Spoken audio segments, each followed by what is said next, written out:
Dans le futur, courir est illégal pour les pauvres. L'homme s'en est soudain rendu compte. Il s'est arrêté en urgence mais c'était trop tard. Son téléphone l'a averti qu'il avait commis un crime. Dès qu'il a levé la tête, un drone de police est arrivé. Après avoir confirmé son identité, le drone a sorti une paire de menottes, lui demandant de les mettre en 1 minute. Jacques a essayé de mentir, mais le système a détecté son mensonge. Voyant que Jacques refusait de coopérer, le drone a sorti une matraque électrique. Jacques a dû mettre les menottes. Il a suivi le drone jusqu'à la prison, mais l'intérieur était complètement vide. Suivant les instructions du drone, il a mis ses affaires dans un casier. Puis le tapis roulant lui a apporté un uniforme de prisonnier. Après s'être changé, Jacques est entré dans sa cellule. La porte s'est refermée aussitôt. Puis un grand écran a présenté les services de la prison. Mais Jacques n'était pas du tout intéressé. Il voulait juste savoir comment sortir. L'écran a affiché plusieurs avocats. Jacques en a choisi un avec une bonne note. Mais engager un avocat coûtait 10 000 $.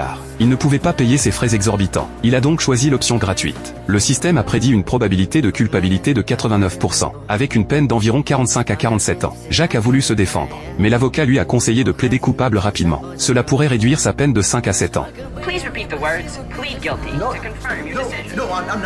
Jacques était complètement effondré. Alors il a essayé de contacter la police locale. Mais l'écran a affiché de nombreuses conditions. Jacques a cliqué sur accepter sans même lire. Une fois l'appel connecté, c'était encore une IA. Le transfert vers un humain nécessitait 2 heures d'attente, jusqu'à ce qu'une sonnerie le réveille. Mais l'appel avait été coupé par le système. L'écran indiquait que son solde était épuisé, car les appels étaient aussi payants, à 3 $ la minute. Jacques a trouvé ses frais abusifs. Mais le système a affiché les conditions qu'il venait de signer, où il était bien écrit 3 $ par minute. Jacques ne pouvait que se plaindre bruyamment. Le lendemain, le système a indiqué que travailler en prison permettait de gagner un salaire. Jacques a choisi sans hésiter le travail manuel. Puis il a reçu une boîte. Il a suivi le tutoriel pour apprendre à tricoter. Pour chaque pull terminé, son compte recevait quelques centimes. Jacques a retrouvé un peu d'espoir. Il a essayé des modèles plus complexes. Son solde augmentait lentement. Peu après, il a enfin économisé 5 $.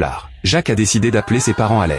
Son père lui a demandé ce qui s'était passé. Jacques a dit qu'il était coincé en prison, et qu'il avait besoin de 10 000 $ pour un avocat. À ce moment crucial, l'appel a été soudainement coupé par le système, car son solde était complètement épuisé. Heureusement, le lendemain Jacques a reçu un message. C'était sa mère qui lui avait transféré les frais d'avocat. Il a donc demandé à contacter un avocat de haut niveau. Bientôt l'appel avec l'avocat a été connecté. Mais avant que Jacques puisse parler, l'avocat a dit que son cas était compliqué, et lui a conseillé de plaider coupable rapidement. Ensuite l'avocat a regardé Jacques. Après avoir comparé les documents, il lui a dit d'attendre, puis a raccroché, et les 10 000 $ de Jacques ont disparu. À ce moment, il était prêt à plaider coupable. Mais le système l'a soudain informé qu'il pouvait sortir. Jacques est sorti de sa cellule, perplexe. Il a récupéré ses affaires, et son téléphone était plein de messages non lus, car pendant son incarcération, et son patron l'avait licencié. Avant de partir, il a reçu un dépliant de la prison. C'était une offre d'emploi d'une usine textile. Finalement, Jacques a dépensé 10 000 $ pour trouver un travail de tricotage.